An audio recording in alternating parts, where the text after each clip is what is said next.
muş orunlu bizni cem buluşukta şerait hazırlap vergen bizni muş hizmetke muvaffak kılan Cenab-ı Allah'a hamd etişiren. Demek ki bizim muş orunlu cem buluşumuz nurgun tosalgılağa duş geliş arkalık tosalgılağını yenip ötkendiğin kim valifine vatkan bir mesele.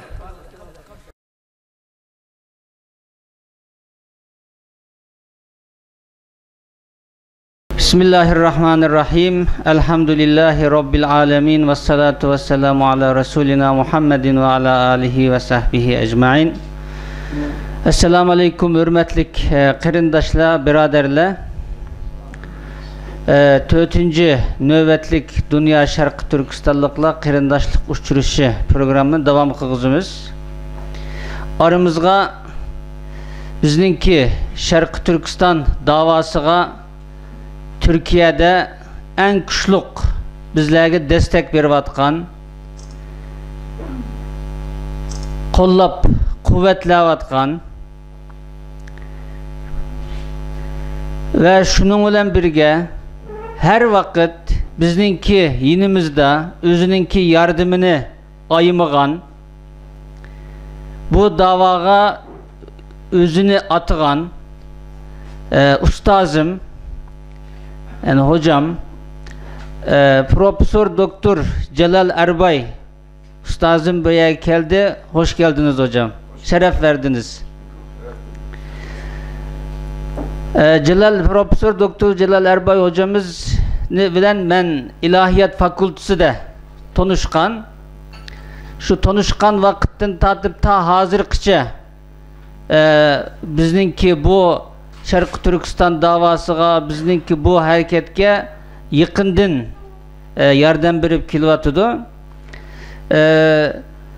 Hocamız aynı vakitte AK Parti eski milletvekillik vaktida bizninki muş hükümet bilen bolgan barlık işimizde, yani bütün işlerimizde milletvekilliği döneminde parlamento azası vaktida köp yardımcı oldu. Hazır mı bu yardımını sürdürüyor, devam kılıvatıdı. Aynı vakitte Avrasya, yani Avrupa Asya Kalkınma, yani de Terakkiyat Platformu Onursal Başkanı ve aynı vakitte Mermer Üniversitesi İlahiyat Fakültesi Vakıf Başkanı, aynı vakitte Aydın Üniversitesi okutkucusu, yani üniversitede profesör doktorluk hukuk fakültesinde okutkuculuk kılıvatıdı. Yani hoş geldiniz hocam, sizi kürsüye artık yani söyleyecek söz bulamıyorum, yani heyecanlıyım biraz. Buyurun hocam. Şimdi sevgili kardeşlerim, doğrudur, siz 3-4 gündür buradasınız. Hep birisi konuşuyor, diğerleri dinliyor. Biri danışır, diğerleri kulak asar. Tabii ki bu biraz sıkıcı olabilir, haklısınız. Ama ben fazla sizi sıkmayacağım. Böyle birazcık vaktinizi alacağım. Önce bir anlaşmazlık oldu, bir sehv oldu. Zeytinburnu'ndaki açılışa ben gelemedim. Niye gelemedim? Kabahat ondaydı, bendeydi, öyle oldu, böyle oldu. Nasip değilmiş, gelemedik. Yani ben çok üzüldüm. Keşke Alimcan'ın mesajını okusaydım. Keşke, tabii Alimcan haklı. Yurt dışından gelen bir sürü misafirlerimiz var. Onlarla meşgul oluyor. Ben de öyleyim. Şu anda size telefon edeceğim. Zenk çalıyor ama siz cevap vermiyorsunuz. Telefon çalıyor, susuyor. Ha diyorum ki 5 dakika sonra bir daha ararım. O yadımdan çıkıp gidiyor 5 dakika sonra. Bir gün sonra hatırlıyorum, ya ben falancaya telefon edecektim ama iş işten geçti. Yani pazar günü de öyle oldu. Şimdi Alimcan dedi ki, hocam narahat olma, İnşallah cumartesi günü kapanışa gelirsin. Cumartesi günü, yani yarın, benim bu Bolu'nun Gölcük'ün altında bir yaylalar vardır. Burada akrabalarım var.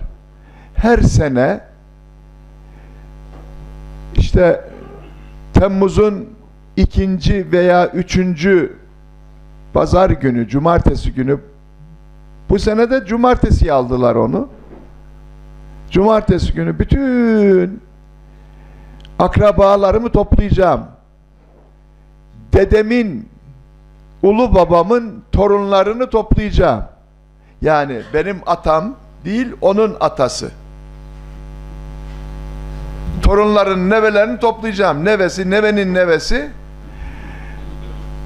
Bu toplantıyı yapacağım. Aşağı yukarı saat 11, namazdan sonra bitiyor o da. Şimdi onu bırakıp buraya gelmem mümkün değil. O zaman o toplantıyı yapmayacaksınız. Orayı bitirip buraya gelmem gene mümkün değil. Çünkü siz, ben buraya gelene kadar İstanbul'da çoktan geçmiş olursunuz. Ne yapalım? Benim bir üstadım var. Semih Fadıl Şarlan. Muhami, avukat. Şu anda 86 yaşında. Geçenlerde ona telefon ettim. Dedi ki bana, neredesin? İlla cenazeme mi gelmek istiyorsun? Gel de cenazeden önce bir göreyim seni dedi. Benim çok gücüme gitti. Ya insan atasını, hocasını ziyaret etmez mi? Adam haklı. Tamam dedim. Geliyorum dedim. Ramazan da geliyor. Ramazanda da bir bel ağrısı var bende. Doktor dedi ki, ne kadar yürürsen yürü, ne kadar yüzersen yüz, ne kadar zayıflarsan zayıfla, mutlaka ve mutlaka bu omuriliğin ortasından geçen damar var. Şu belimiz, omurilik. O daralmış, oranın şöyle oyulması lazım. Damarın rahatlatılması lazım, yoksa bir yerde tıkanır kalırsın. Şimdi bu mutlaka olacak. Dedim ki, bu Ramazan'da da 2 saatlik işimiz var. 2 gün yatarsın, 10 gün sonra da rahat gezersin dedi. Yalnız Ramazan boyu teravih kılmayacaksın. Farz kılabilir miyim? Farz kılarsın, sen darda kalınca ne yapacağını bilirsin. Tamam dedik. Bu vesileyle böyle program sıkıştı. Ben de Alimcan'a dedim ki, peki Cuma günü orada mısınız? Cuma günü oradayız. Tamam o zaman. Ben de direkt Cuma günü Ankara'dan direkt size gelirim. Hoş geldiniz hocam. Allah razı olsun. Şimdi eşimle beraber geldim. Hayat yoldaşımla. Siz ne diyorsunuz? Hayat yoldaşım mı diyorsunuz? Evet. Onda mı kullanılıyor? Hayat yoldaşımla beraber geldim. Dedim ki hiç göremeyeceğim bir güzel diyar. Fakat gelirken pek güzel yollardan gelmedik onun için. Dedim ya yola bakma sen. Gideceğimiz yerdeki o göle bakarsın, hepsini unutursun. Hepsini unutursun. Efendim hamdolsun ben de mutlu oldum. Eğer gelmeseydim bunu kendime izah edemezdim ben. Yani mümkün değil, izah edemezdim. İzah edemezdim. Efendim şu şekilde ben besmele ile Bismillahirrahmanirrahim Allah adıyla sözlerime başlayayım. Bir kere burada bizim bir araya gelmemiz tamamen Yaradan'a, hakka, hüdaya, efendim, galu bela manzumesinde, ruhlar aleminde bize sorulduğu zaman elestu bi rabbikum, biz de oradaki topluluk ne demişti? Galu bela, biz de o topluluğun içerisindeydik. Bela, evet sen bizim Rabbimizsin diye cevap verdik. Buraya gelmemiz işte orada vermiş olduğumuz bela cevabının yansımasıdır, onun sonucudur. O cevabın mesuliyetini yüreğimizde duyduğumuz için, hissettiğimiz için, o cevabı hep yadımızda sakladığımız için, o cevabı hep başımıza, yadımıza saldığımız için biz buradayız. Siz de bunun için buradasınız, ben de bunun için buradayım. Eğer ben burada olmasaydım, orada bela cevabını verdiğimi, samimiyetle verdiğimi kendi kendime izah etmem zor olurdu.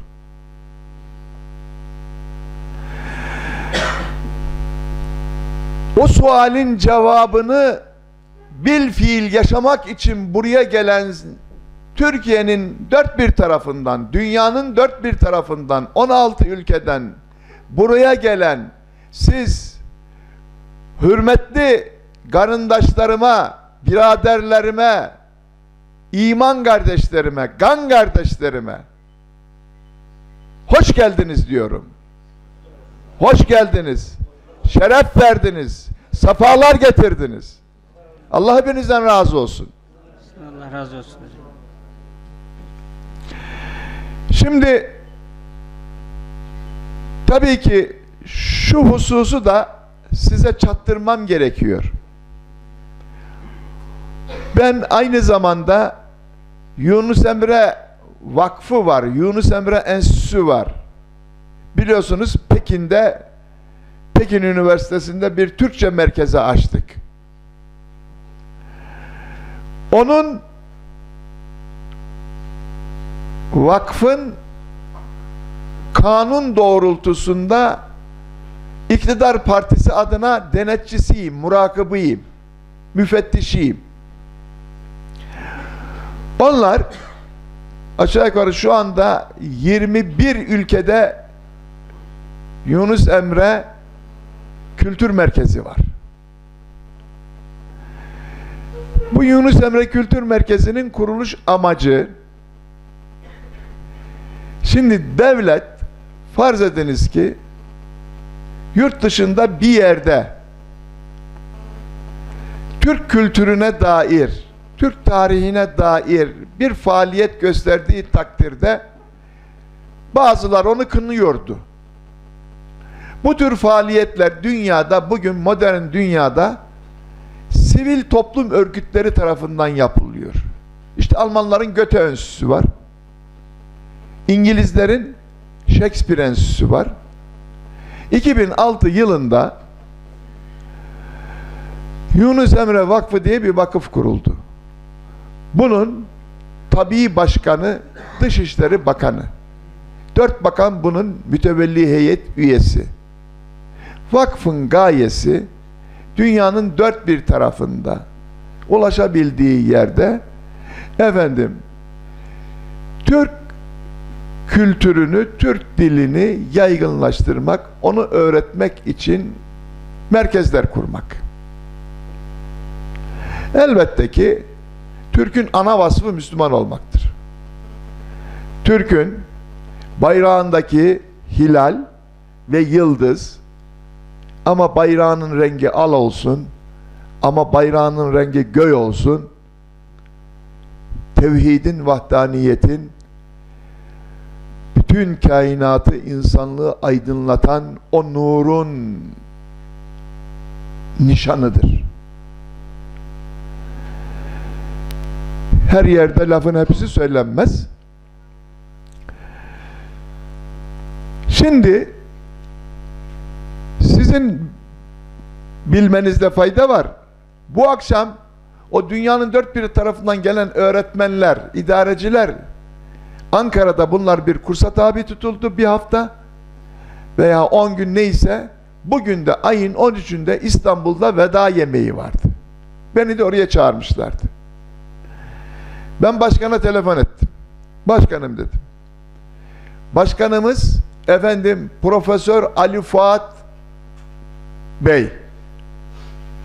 Dedim ki böyle böyle bizim her yıl Doğu Türkistan'dan sürülmüş, canını değil imanını kurtarmak için, ruh ve asaletini, ruh ve manasını kurtarmak için, onu bağımsız bir şekilde, hür bir şekilde yaşayabilmek için anadan doğma yurdunu terk etmiş, dünyanın dört bir tarafında sürünen, hicret hayatı yaşayan, muhacir hayatı yaşayan, imkansızlıklar içerisinde buluşan, boğuşan kardeşlerimin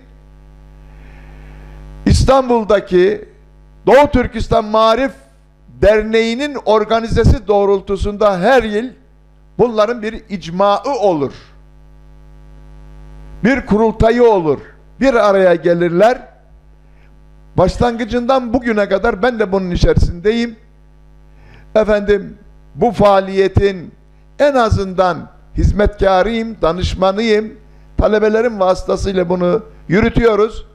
Dolayısıyla şu anda Cuma günü onların Bolu'da falan yerde icmaları var, iclasları var. Başkanım ben oraya gidiyorum. Sen oraya yetersin. Ben hem senin selamını onlara götüreceğim hem de onlarla gönlümü o kutsal muhabbet doğrultusunda tekrar demleyeceğim. Aküyü dolduracağım. Onun da size çok selam var. Peki hocam dedi, sizin oraya gitmeniz daha evladır. Efendim arkadaşlara da selamımı söyleyin. Yunus Emre Enstitüsü Genel Müdürü olarak bizim Pekin'de merkez açmamızı sakın ha yanlış değerlendirmesinler. Biz neyin ne olduğunu gayet iyi biliyoruz. Efendim nasıl hareket etmemizi efendim zaman ve zemin içerisinde ayarlıyoruz. Onlar da o kardeşlerimiz de bizim kapsam dahilimizdedir. Hani telefonla konuşurken efendim kapsam dışı derler ya. Evet. O arkadaşlar da bizim kapsam dahilimizdedir. Doğu Türkistan davası bizim kapsam dahilimizdedir. O dava bizim de davamızdır. Kardeşlerimize selamımızı, muhabbetimizi söyle.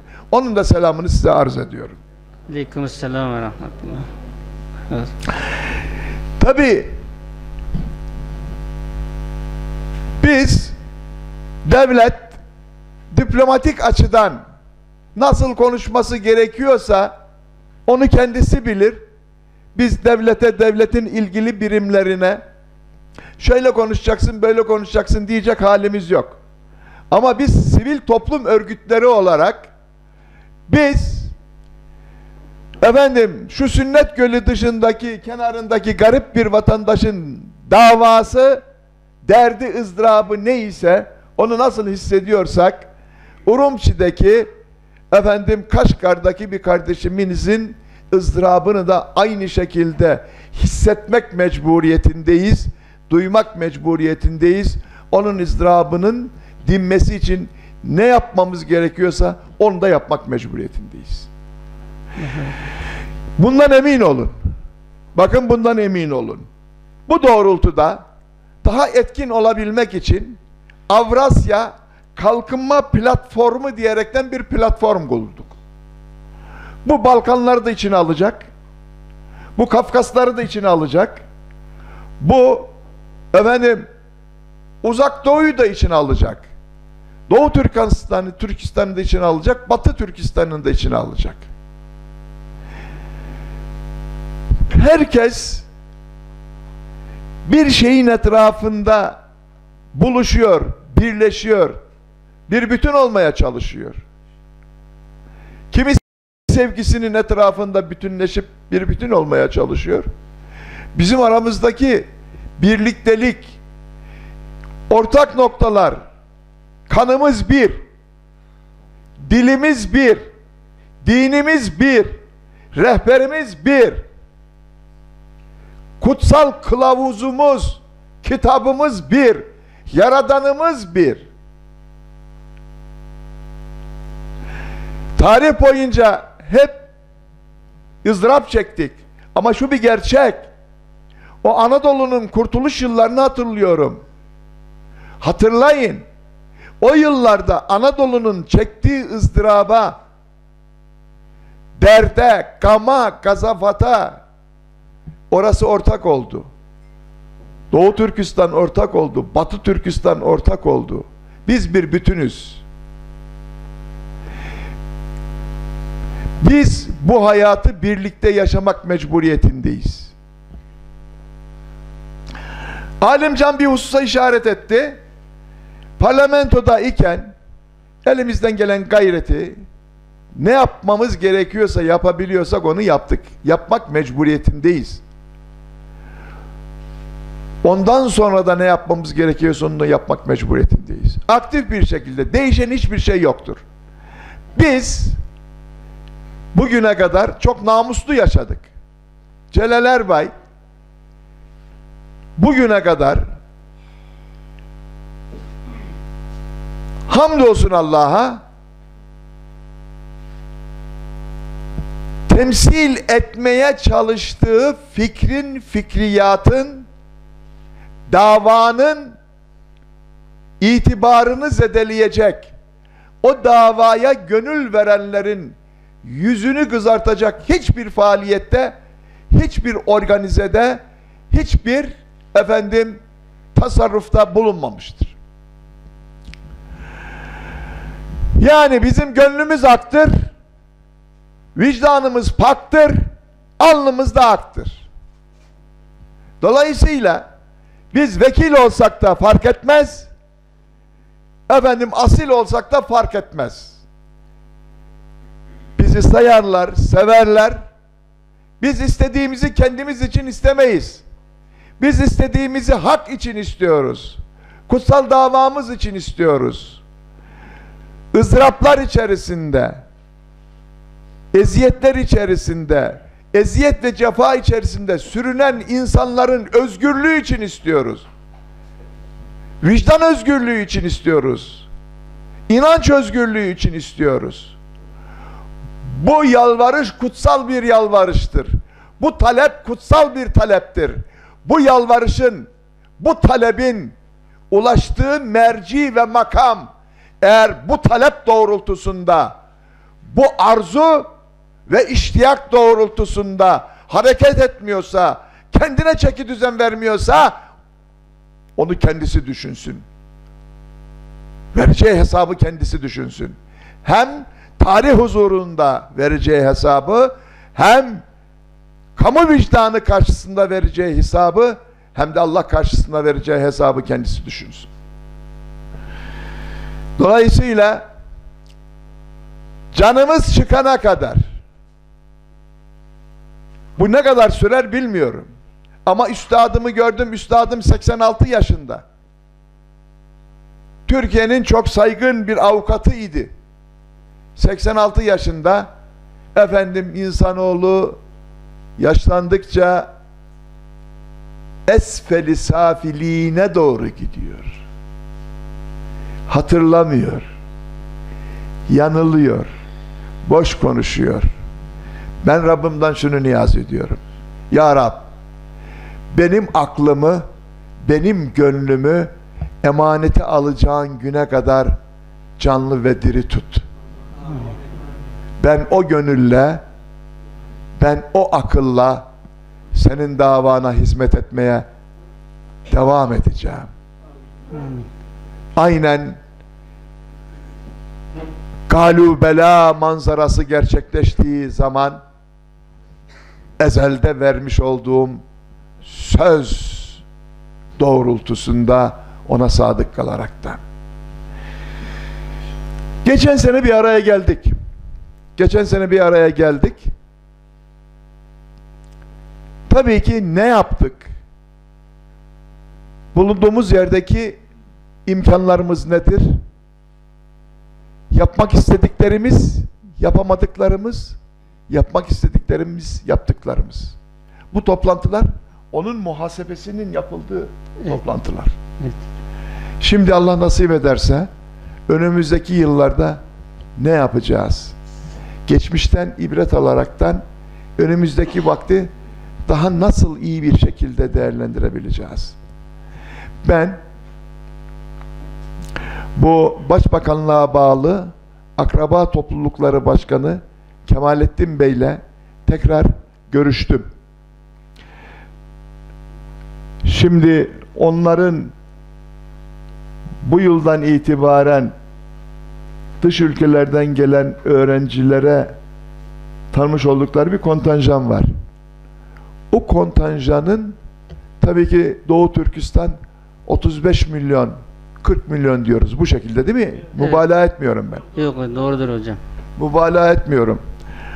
Bu 40 milyonluk bir kitleyi aydınlatacak, onun dini tenvirata matuf ihtiyacını karşılayacak ölçüde bizim kontenjanımızı çoğaltmaları için onlarla böyle bayağı pazarlık yaptık. Ve bu arada aynı zamanda Marif Derneğimizi de diyalog ve irtibat kurma açısından muhatap kabul etmelerini istedik. Razı olsun hocam. Son durum nedir? Evet, geçti hocam, irtibatı geçti. Hı. İşte bir toplantı yapacağız dedik. Biz dedik işte bu program bitsin. Hı. Ondan sonra oturup konuşalım diye. Konuşalım diye. Şimdi şunu samimi olarak söylüyorum. Ben şöyle geçmişe doğru bakıyorum da benim en az 10 kere ölmem lazımdı. Allah uzun ömür versin hocam. Yani o kadar büyük tehlikelerden geçtik ki muhafaza eden Rabbimdir. Rabbim muhafaza edecek. Hepimizi muhafaza edecek. Bizim şu cismani, şu kalıp içerisinde o asil, o büyük iman o sayede yaşayacak. O yaşadıkça bizi canlı tutacak. Biz canlı kaldıkça ona hizmet edeceğiz. Ve inşallah mutlaka ve mutlaka galip geleceğiz. Benim cebimde taşıdığım bir iki ayeti kerime vardır.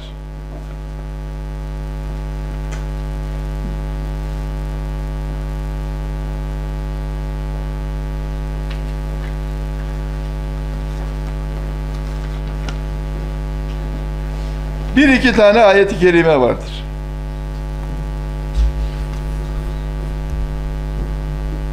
Birincisi, bu yolda sen otur.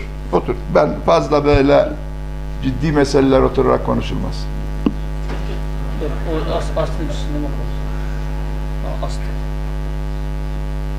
Hayatın cazibesi, ailemizin fertleri, yaşadığımız günlük hayat bazen bizi bu kutsal davaya hizmet ederken şöyle yapsaydın, böyle yapsaydın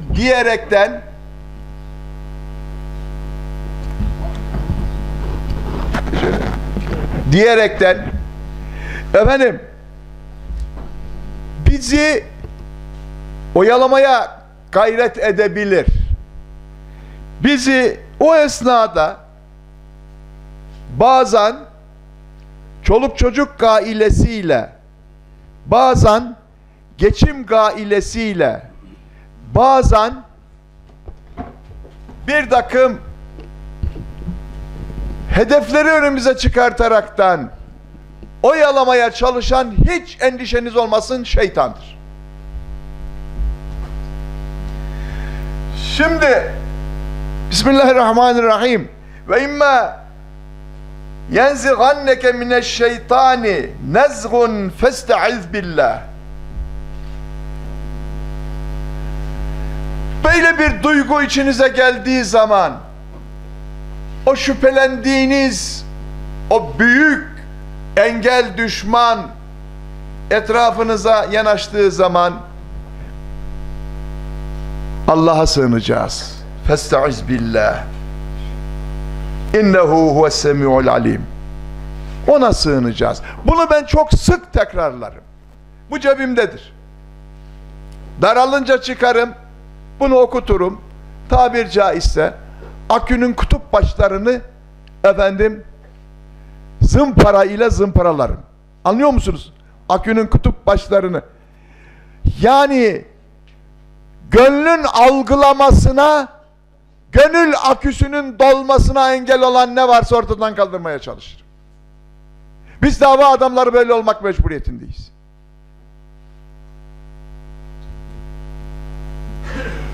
Ve bakın, bu davada insanoğlunun bir karakteri, bir mayası vardır. İnsanoğlu şayet meleklerin gözetim ve himayesinden çıkar da şeytanın kapsam alanına girerse, bir takım olumsuz duygular, hasletler, huylar kaplar onu. Kıskançlık kaplar onu, haset kaplar onu. Birisi ona kötülük yaptığında o kötülüğe daha büyük bir kötülükle karşılık vermek kuruntusu içerisine girer. Bunu kapatalım. Tamam. Ben bunun çaresini şurada buldum.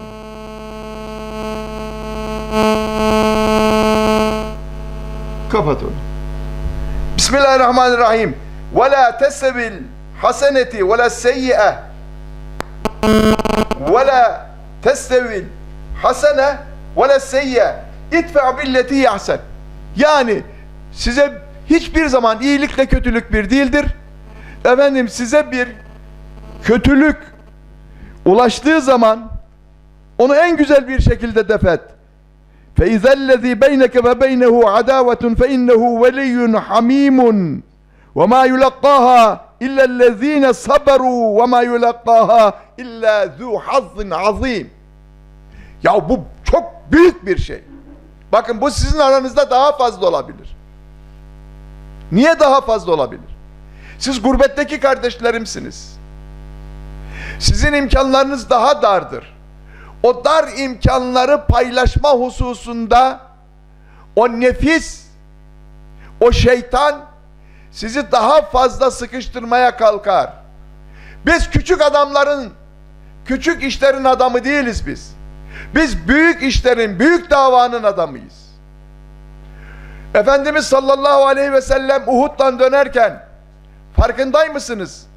Ben sizin bir daha putperest olmanızdan korkmuyorum.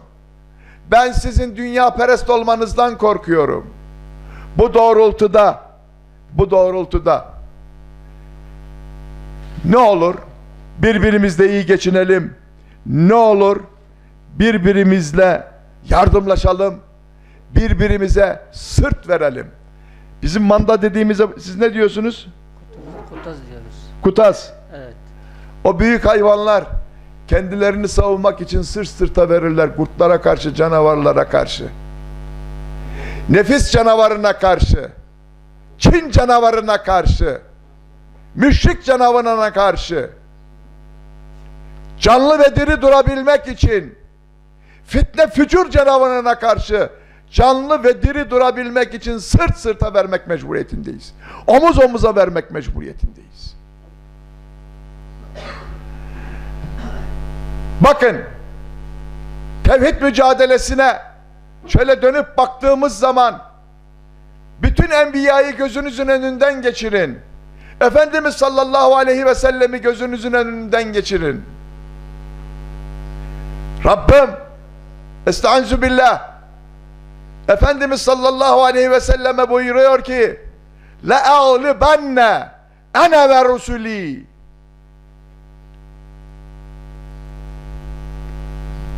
ben ve elçilerim mutlaka ve mutlaka galip gelecektir. Bizler bu davanın mensupları olaraktan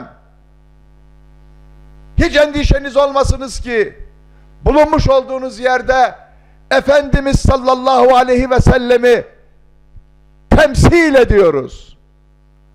Onun ahlakını, onun şecaatini, onun karakterini kendi şahsımızda yaşamak suretiyle bir vitrin oluşturuyoruz. Bir örnek oluşturuyoruz. Bulunduğumuz yerde biz onu temsil ediyoruz. Biz bulunduğumuz yerde onun davasının temsilcisiyiz. Onun davasının elçisiyiz. Bu samimiyet içerisinde kaldığımız sürece, ona gönülden bağlı kaldığımız sürece hiç endişeniz olmasın ki لَاَغْلِبَنَّ اَنَا وَرَسُولِي kapsamındayız biz. Bu davanın sahibi olarak biz galip geleceğiz. Bu davanın sahibi olarak galip geleceğiz. Ay yıldızlı, göy bayrak, yalnız ve yalnız sünnet gölünün etrafında dalgalanmayacak. Kaşgar'ın Allahu Ekber! Allahu Ekber! Allahu Ekber! Allahu Ekber! Kaşgar'ın, Urumçi'nin, Doğu Türkistan'ın semalarında da nazlı nazlı dalgalanacaktır. İşte onun kardeşi ay yıldızlı al bayrak. O ay yıldız al bayraktan selam olsun. Ay yıldızlı göy bayrağı. Şüheda, fışkıracak toprağa sıksan şüheda, canı, cananı, bütün varım altında hüda, etmesin tek beni vatanımdan cüda diyen Akif, o ay yıldızlı al bayrağın semalarda dalgalanması için canını ortaya koyan yiğitlerin haykırışını dillendiriyordu. O yiğitler galip geldi. Şimdi o göy bayrak al bayrağın kardeşidir. Onun nazlı kardeşidir. Anadan doğma kardeşidir. Al bayrak hür, bağımsız bir şekilde dalgalanıyor. İnşallah ay yıldızlı al bayrağın altında hür bir şekilde yaşayan, hayatını devam ettiren yiğitlerin gayretleri, birlikteleri ve sizin gayretiniz, bizim gayretimiz sayesinde onun nazlı kardeşi ay yıldızlı göy bayrakta, anadan doğma öz vatanında, öz diyarında nazlı nazlı dalgalanacaktır. Allah bize bu günleri göstersin. Amin. Rabbim bize bu günleri göstermeden canımızı alma dersem ne olur? İsyan kabul etme beyanımı. Bu günleri göster bize Allah'ım. Sen ve senin elçilerin mutlaka ve mutlaka galip gelecektir. Biz de sana, senin elçilerine gönül veren, senin elçilerinin yolunu takip eden, o yolun yolcusu, o elçilerin temsilcisi, o davanın elçileriyiz Rabbim. Bizi de muvaffak kıl, bizi de galip kıl. Bu duygu ve düşüncelerle hepinize dua ediyorum. Rabbim can sağlığı versin hepinize. Oğul uşağınızla beraber öz hanenizde, öz otağınızda, öz obanızda, öz yurdunuzda bahtiyar olasınız. Hoşbaht olasınız. Rabbim devletinizi var eylesin. Amin. Rabbim devletinizi kaim eylesin. Amin. Rabbim bayrağınızı ucalarda dalgalandırsın. Amin. Dalgalandırsın. Bir daha inmemek üzere bir daha düşmemek üzere dalgalandırsın. Hepinize can sağlığı diliyorum. Sevgilerimi, muhabbetlerimi sunuyorum. Allah yar ve yardımcınız olsun diyorum. Kalın sağlıcakla. Allah razı olsun.